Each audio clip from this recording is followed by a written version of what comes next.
안녕하세요. 문해창작 수업 강사 노현진입니다. 이번 4차 시 수업은 노래 가사 창작하기입니다.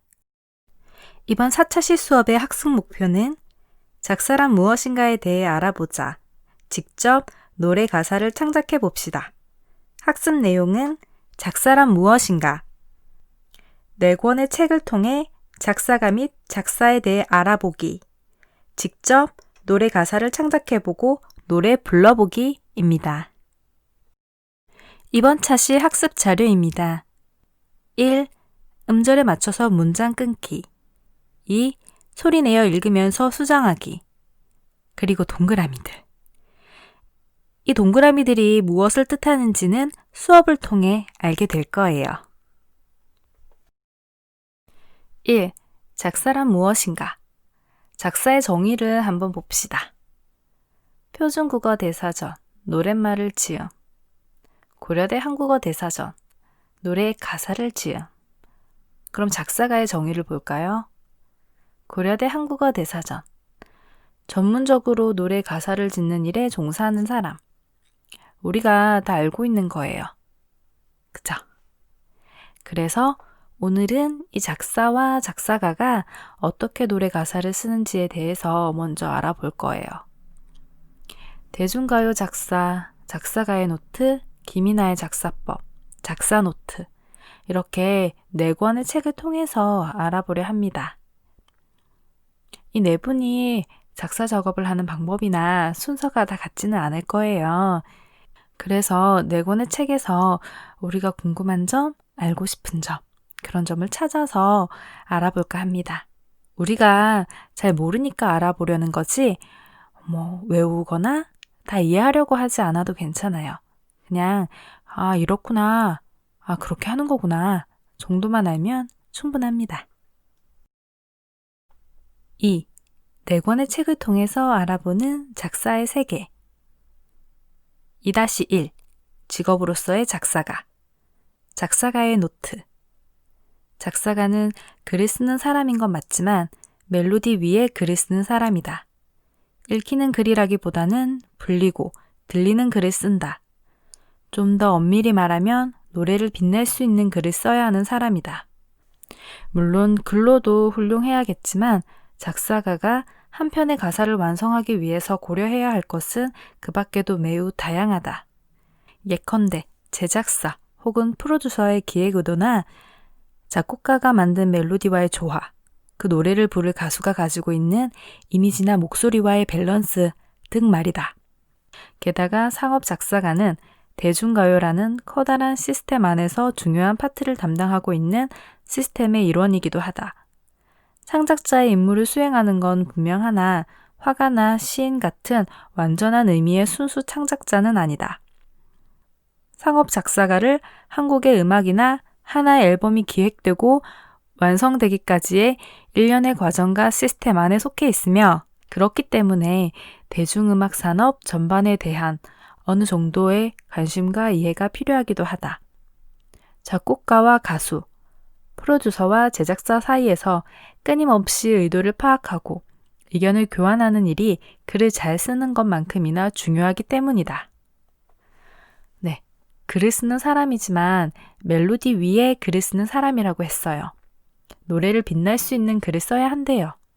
제작사 혹은 프로듀서의 기획의도, 작곡가가 만든 멜로디와의 조화, 그 노래를 부를 가수가 가지고 있는 이미지나 목소리와의 밸런스 등을 다양하게 고려해야 한대요.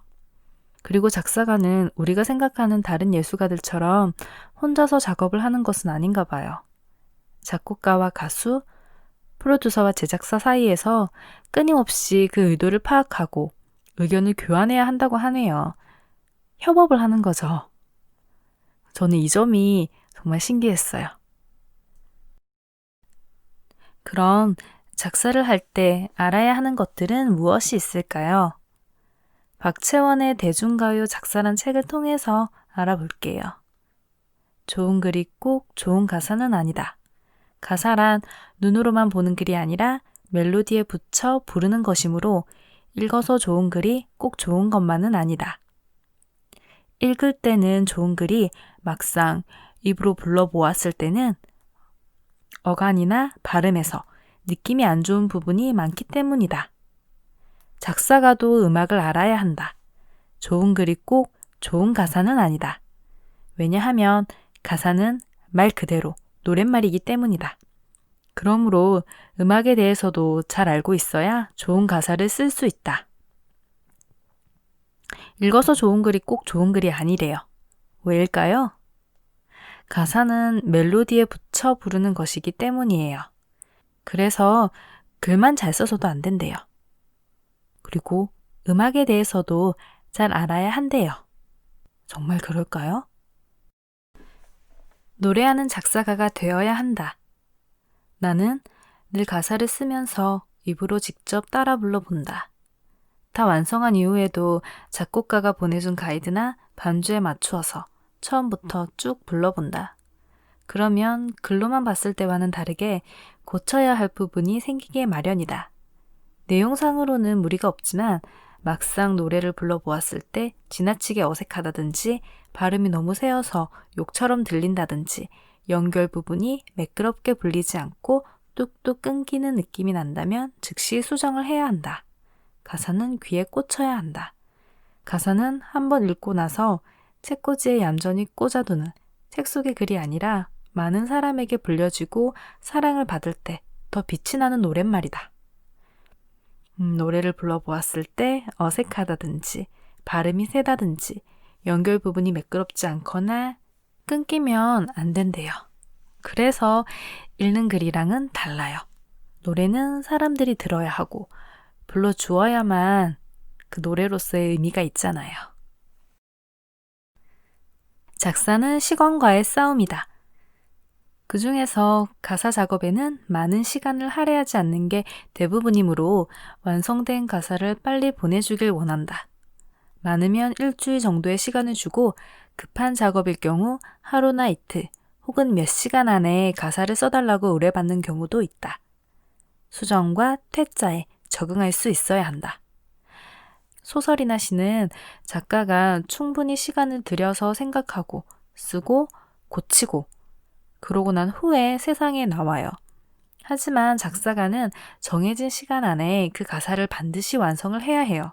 그리고 그 완성된 글은 그 글을 의뢰한 사람에게서 선택을 받아야만 해요.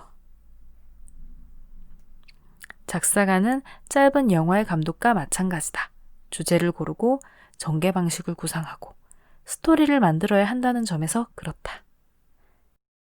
그럼 작사가가 짧은 영화의 감독처럼 작업을 하는 것에 대해 알아볼 거예요. 그 중에서도 특히 캐릭터 작업에 대해서. 매 순간 치열한 캐릭터 전쟁, 김이나의 작사법. 나는 작사 작업을 앞두고 가장 먼저 곡의 분위기를 파악한 뒤 이 캐릭터 설정 단계에서 가장 많은 시간과 공을 들인다. 이번 주인공은 소심한가, 순정파인가 하는 굵직한 성격에서부터 경험은 많은가, 연애 당시 최선을 다한 사람이었는가 하는 세밀한 요소까지 스케치한다. 그래야만 가사 전체를 통해 나타나는 인물이 실제 존재하는 사람처럼 느껴지고 다른 사랑 노래들과 차별화되기 때문이다. 이를테면 작사가란 익숙한 이야기를 끊임없이 새 그릇에 담아내는 일을 하는 사람들인 것이다. 이렇게 스케치한 캐릭터는 특정한 말투와 습관을 갖게 되면 숱한 선택의 기로에 설 때마다 캐릭터 스스로 특정한 선택을 내리곤 한다. 예를 들어 사랑한다는 말을 못했다 라고 말하는 화자와 사랑한다는 말을 안 했다 라고 말하는 화자 간에는 나름 다른 사연과 배경이 있는 것이다. 김이나 작사가님은 캐릭터 설정에 가장 많은 공과 시간을 들이신대요. 왜냐하면 작사가란 익숙한 이야기를 끊임없이 새 그릇에 담아내는 일을 하는 사람들이기 때문에 그 익숙한 이야기가 자칫하면 어디서 봤는데 나 이거 알아 하는 상투적인 느낌을 줄 수가 있어요. 그래서 캐릭터 설정을 해서 특정한 말투와 습관을 갖게 만드는 거예요. 캐릭터 스스로 특정한 선택을 해서 그 선택을 통해서 차별화를 두는 거죠. 왜 이렇게 작업을 하는 걸까요? 캐릭터를 잡을 때 내가 반드시 염두에 두는 점이 있다. 바로 그 노래를 부를 가수의 실제 모습이다. 여기서 실제 모습이란 그 사람의 사적인 모습이라기보다는 범대중의 시선으로 바라보는 그 가수의 모습들을 말한다. 캐릭터를 설정하는 요소들은 너무 사소하고 사적이지는 않게, 하지만 살아있는 인물이 느껴지도록 디테일하게 깔아두는 것이 관건이다. 네, 그 노래를 부를 가수에 맞게 노래 가사를 작성하기 위해서인 거예요. 노래 가사는 멜로디와 그 노래를 부를 가수와 따로 놓고 생각해서는 안 돼요. 저번 시간에 감상한 노래 중에 양희은님의 엄마가 딸에게가 있었잖아요. 그 노래가 실제로는 엄마의 이야기는 양희은님이 부르셨고 딸의 이야기는 학생이신 김규리님이 부르셨어요. 왜 그렇게 했을까요? 바꿔서 부르면 어떨까요?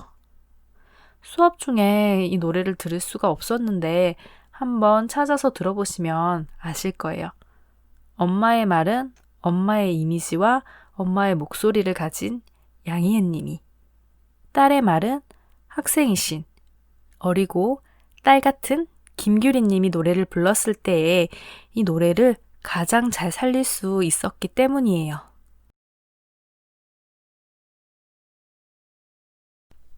마지막 책은 작사 노트입니다. 앞에 책을 쓰신 세 분의 작사가님은 나는 상업 작사가, 대중가요 작사가 다라는 입장에서 책을 쓰셨어요. 책 곳곳에서도 그 단어들을 찾을 수가 있었고요. 그런데 이 책에서는 조금 다른 느낌을 주는 부분이 있어서 가져왔습니다. 자기색이란 나만의 것을 의미하고 그것이 곧 내 문체가 되고 내 스타일이 됩니다. 자신만의 문체, 자신만의 주체, 자신만의 어조를 찾는 것이 중요합니다. 틀을 깨는 것이 창조의 시작입니다. 개성 있는 발상으로 그대만이 가진 특별함을 만드세요. 그 특별함이 그대를 누구나 즐겨 찾는 작사가로 키워줄 겁니다. 다른 작사가와 그대를 차별화하는 방법은 남들과 똑같이 쓰지 않는 것입니다. 언제나 나만의 방식으로 나답게 쓰는 거죠. 세상을 자신만의 눈으로 바라보며 기존의 틀을 깸과 동시에 자신의 개성이 있는 그대로 드러날 수 있도록 눈에 비친 세상을 글로 옮기는 게 좋습니다. 그러기 위해선 먼저 자신에게 진실해야 합니다. 독창성은 오직 자기 안에서만 나올 수 있고 그 근원은 정직에 있죠. 대중이나 타인의 눈치를 보지 말고 자신이 이해하는 상황과 감정에 관해 쓰는 겁니다. 글로써 타인을 감동시키고 싶다면 누구에게나 믿음이 가고 이해되도록 진실해야 합니다. 기교를 배우기 전에 인생 경험 속에서 아이디어를 발견하려는 노력부터 하십시오. 자신의 철학이 있어야만 제대로 된 가사를 쓸 수 있습니다. 매사를 관찰하는 버릇을 들이고 남과 다르게 생각하는 것이 글쓰기의 기본이자 작사의 첫걸음입니다. 어때요? 앞의 글과 다른 점이 느껴지셨나요? 특히 이 부분이 아닐까 싶어요. 대중이나 타인의 눈치를 보지 말고. 저는 이 부분이 신경이 쓰였습니다. 주의, 자기색을 가지는 것과 자아도취를 혼동하지는 마십시오. 자아도취는 자신의 감정에 혼자만 들뜨고 취해 있는 상태를 말합니다. 확고한 의식 없이 겉멋만 들지 않도록 주의하시기 바랍니다. 네, 자기색과 자아도취는 다르다고 따끔한 충고까지 해주시네요. 단순히 이 글만 가지고 앞에 세 분들은 대중적인 글만 써. 뒤에 두 분은 대중을 고려하지 않고 글을 써. 하고 생각하지는 마세요. 대중과 작사가 개인의 철학, 경험 등등 다 고려하십니다. 그 점을 고려하지 않고 가사나 글을 쓰면 애초에 다른 사람의 공감과 이해를 불러올 수가 없어요. 제가 어느 부분에 조금 더 중점을 두는가 하는 것일 텐데 이제 이 글을 소개한 이유는 우선 나를 알아야 하기 때문이에요. 난 대중적인 글을 쓰고 싶어. 그럼 다른 사람이 무엇을 좋아하는지를 알아야겠죠. 그러기 위해서는 왜 그것을 좋아하고 어떤 점이 좋은지에 대해서 알아야 해요.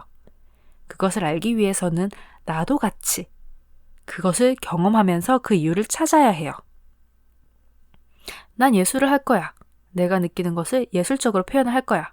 그럼 우선 내가 무엇을 어떻게 느끼는지를 알아야 해요.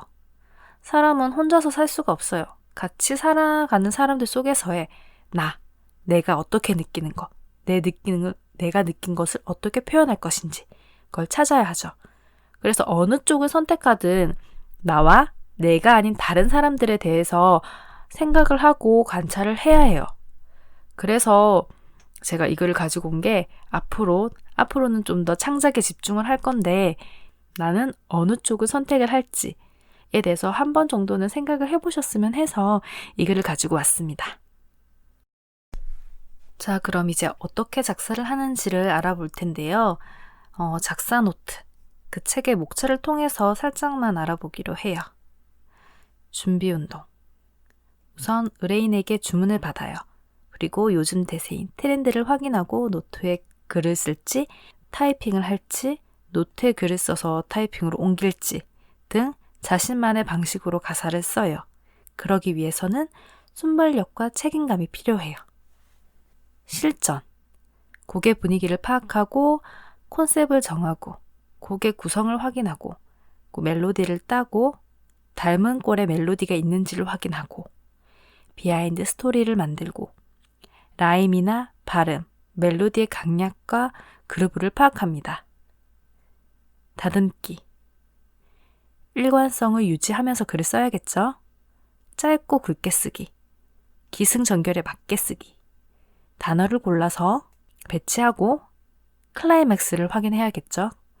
그리고 내가 만든 것을 불러보고 다시 수정하고 최종적으로 제목을 정하기를 합니다. 그런데 과연 이렇게 순서대로 가사를 쓸까요? 아니겠죠. 가사도 글도 이 과정들이 다 복합적으로 이루어져요. 그러니까 콘셉트를 정하면서 곡의 구성도 확인하고 그러면서 멜로디를 따면서 동시에 닮은 꽃 멜로디 부분을 확인을 하고 이런 식으로 그리고 단어를 고를 때도 이제 단어를 고르면서 기승전결을 배치하면서 다시 단어도 생략을 했다가 도치를 했다가 강조를 했다가 등등 이 작업이 한꺼번에 진행이 돼요. 그래서 이 작업이 과연 쉬울까요? 아니겠죠? 이런 작업이 가능할 때까지 계속 연습을 하고 또 연습을 했기 때문에 작사가 분들은 가능하신 거예요. 자, 그런데 우리는 이제 노래 가사를 지어볼 거예요. 과연 잘 될까요? 잘 안 되는 게 당연해요. 잘 못하는 게 당연한 거예요. 그러니까 마음을 비우고 심호흡을 한번 하고 할 수 있는 것까지만 하는 거예요. 아시겠어요? 할 수 있는 것까지. 잘하는 게 중요한 게 아니에요. 한번 해보는 것이 중요합니다. 4. 노래 가사 창작하기. 오늘 우리는 이 순서대로 노래 가사를 적어볼 거예요. 1. 곡의 구성 파악하기.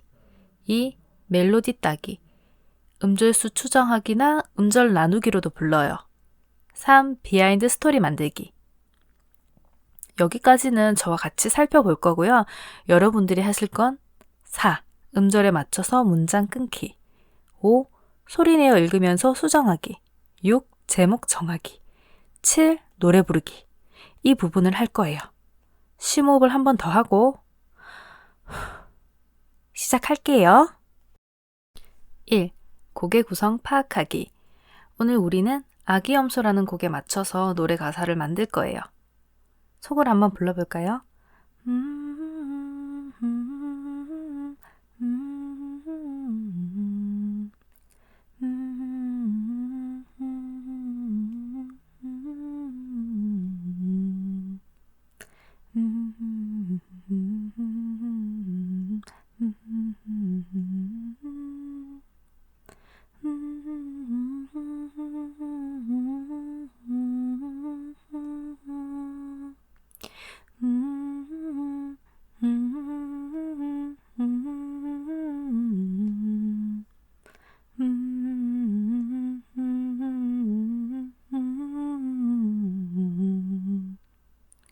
네, 우리 이 노래를 다 알고 있어요.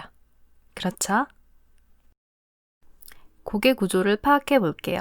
일반적으로 곡의 구조를 표기하는 방식은 A, B, C 형태다. 이때 ABC는 A, 도입, B, 전개, C, 절정 정도로 설명할 수 있겠다. 네, 아래 내용은 이게 이렇구나 하고 한번 보고 넘어가기로 합시다. 우리는 A, B, C, 도입, 전개, 절정, 시작, 중간, 끝 이것만 알면 돼요. 그래서 노래를 세 부분으로 나눌 거예요. 앞에 두 부분을 시작으로, 그 뒤에 두 부분을 중간으로, 마지막 두 부분을 끝으로 할 거예요. 이 멜로디 따기. 멜로디 따기는 띄워쓰기가 된 가사가 아니에요. 우리가 노래를 부를 때 파란 하늘 이렇게 안 부르잖아요. 파란 하늘 이렇게 이어서 부르잖아요. 파란 하늘 꿈이, 파란 하늘 꿈이 이렇게 부르잖아요. 그렇게 멜로디를 따서 음절을 나누는 것을 말해요. 노래의 가사는 노래에 맞춰서 부르는 거잖아요. 그래서 이렇게 음절수 안에 맞춰야 해요. 그리고 이것은 작곡가에 의해서 이미 정해져 있는 경우가 많다고 합니다. 그래서 제가 이렇게 임의로 정했습니다. 이것이 바로 학습 자료에 있는 동그라미의 정체예요. 되도록 우리가 노래 가사를 쓰기 편하게 하기 위해서 붙여서 음절을 나누었어요. 그리고 이 동그라미에 맞게 동그라미 밑에 가사를 하나씩 넣으면 돼요. 이렇게 정해진 음절에 맞춰서 가사를 쓸 텐데 그 전에 우리가 어떤 내용으로 가사를 적을지를 정해야 되겠죠? 3. 비하인드 스토리 만들기. 어떤 상황이냐, 어떤 캐릭터로 할까? 이걸 만들어야 하는데요. 우리에게는 이미 완성된 글이 있습니다. 1차 시, 2차 시에서 우리가 했죠? 나를 소개하는 글. 그 글을 활용해서 나만의 노래 가사로 만들 거예요. 우리는 그 글을 첫 문장, 내가 좋아하는 것을 처음에, 내가 싫어하는 것을 중간에, 그리고 내가 좋아하는 것을 끝에, 마지막으로 강조, 당부하는 말. 이렇게 해서 만들었어요. 기억나시나요? 자, 빨리 그때 완성한 글을 꺼내주세요. 수업에서 쓸 거예요. 1번과 2번을 시작에, 3번을 중간에, 4번과 5번을 끝에 넣을 거예요. 우선 내가 쓴 글을 세 부분으로 나눌 거예요. 세 부분으로 꼭 정확하게 나눌 필요는 없어요. 가사에 우선 쓸 말이 있어야 하잖아요. 그래서 이제 앞에 나눈 것을 기본으로 하되 끝에 들어갈 말이 너무 적어. 그러면 중간에 들어갈 문장 하나 정도는 빼서 끝에 넣어도 괜찮아요. 그렇게 세 부분으로 나눠요. 그리고 생략, 단어의 순서를 바꾸는 도치, 반복, 같은 발음을 반복해서 사용하는 라임, 동어 반복, 동일한 어구 반복 등등등 생각하면서 넣을 텐데 우선 음절에 맞게 넣는 게 먼저예요. 이제 다른 기술적인 부분을 고민하면서 시간을 보내지 말고 우선 그냥 내가 쓴 글을 생략은 해야 돼요. 글을 잘라서 넣을 거예요. 저는 이렇게 넣었습니다. 자유롭게 모양이 변하는 구름이 나는 좋아요. 나는 구름이 좋아요가 맞는 문장이잖아요. 먼저 이렇게 썼다가 음절에 맞게 구름이 나는 좋아요. 이렇게 바꿨어요. 이게 도치예요. 하늘 위에 구름 속 변화하는 이야기. 상상이 재미있어요. 변화하는 3음절인데 동그라미는 4개잖아요. 그래서 이렇게 늘렸어요. 이렇게 해도 괜찮아요. 비가 오는 날에 느은 검은 구름 많아서 비 오는 날이 싫어요. 화가 나면 나는 맑게 개인 하늘을 보아요. 하늘 이렇게 동어를 반복했어요. 구름 위로 변하는 이야기. 상상이 재미있어요. 어디서 봤는데. 두 번째 줄에 있는 문장. 그렇죠? 아, 너무 힘들다. 지쳤어. 자, 앞에 문장 그냥 가져옵시다. 가져오시면 돼요. 이야기 속 주인공, 하늘 위의 주인공, 구름이 나는 좋아요. 네, 우선은 그냥 맞춰서 넣는 거예요. 넣고 나서 바꾸는 거예요. 할 수 있는 것만 하면 되니까 너무 고민하지 말아요. 나중에 또 수정할 시간이 있어요. 자, 음절에 맞춰서 10분 동안 문장을 끊어봅시다. 화이팅! 할 수 있어요!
5분 남았습니다.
이제 1분 남았어요. 마무리 해주세요.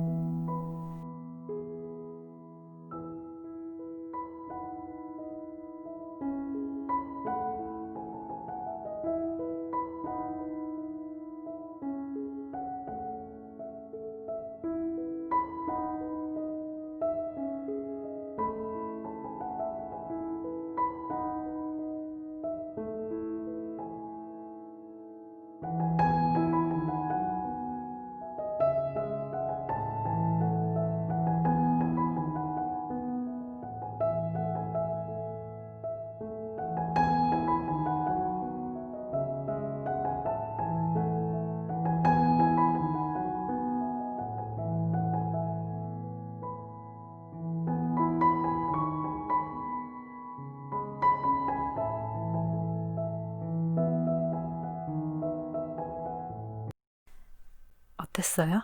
어려웠어요? 이게 쉽지는 않아요. 그래도 우리는 해보는 거예요. 5.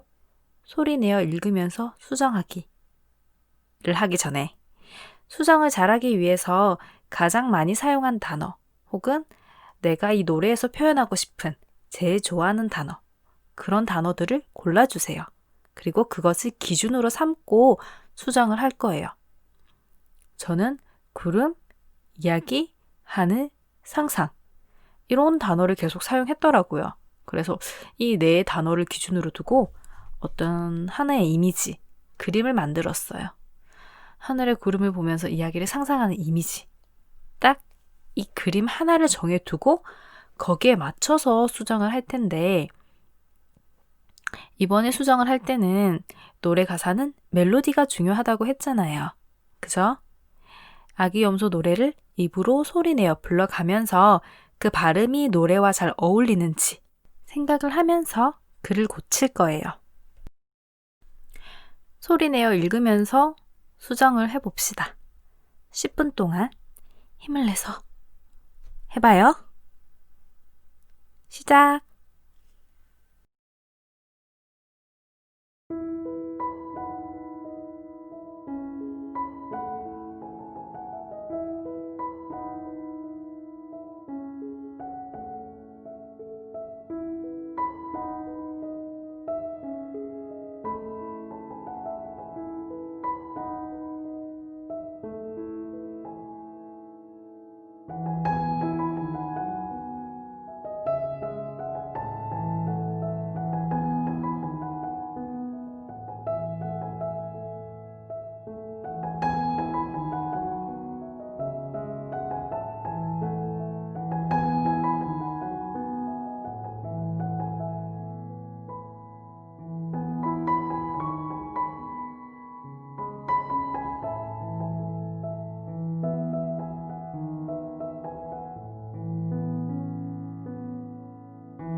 5분 남았어요. 잘 되어 가나요?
일 분 남았어요. 정리해 주세요.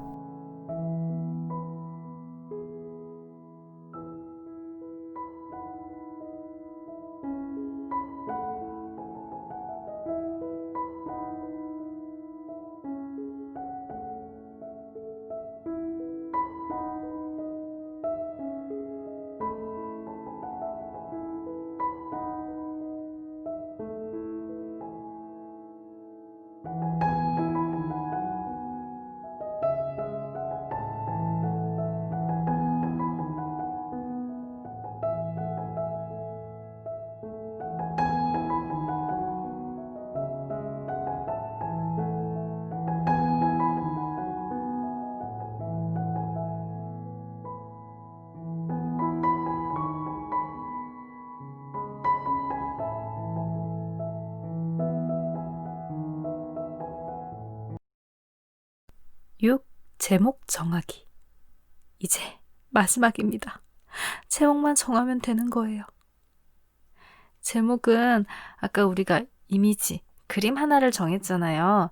그것을 중심에 두고 가사를 수정했잖아요. 즉, 그 그림이 내가 만든 노래 가사의 주제가 되는 거예요. 그 주제를 가지고 제목을 정하면 되는 거예요. 저는 구름, 이야기, 하늘, 상상 이렇게 4단어를 두고 그림을 하나 그렸고 그래서 제목이 이야기 구름 이렇게 완성이 되었습니다. 자, 가사도 이렇게 나왔습니다. 아마도 어려워서 시간이 모자랄 거라고 생각을 해요. 그리고 혹시 더 잘 수정을 해보고 싶어 하는 욕심이 생겨서 시간이 더 필요할 수도 있어요. 그러니까 이제 혹시나 시간이 있으시다면 수업이 끝나고 조금 더 수정을 해보시고 제목도 한번 같이 고민을 해봐요. 그리고 이게 다 완성이 되면 노래를 한번 불러보는 거예요. 생각보다 꽤 재밌어요. 내가 만든 노래 가사로 부르는 노래. 생각보다 재밌으니까 꼭 한번 해보세요. 수업 마무리하겠습니다. 네, 다음 시간에는 산문시에 대해 배우고 산문시를 창작을 해볼 거예요. 이번 수업은 좀 어려웠죠? 괜찮았나요? 제가 같이 노래 불러보려고 마이크도 준비했었는데 아쉽다. 다음 수업에서 또 만나요.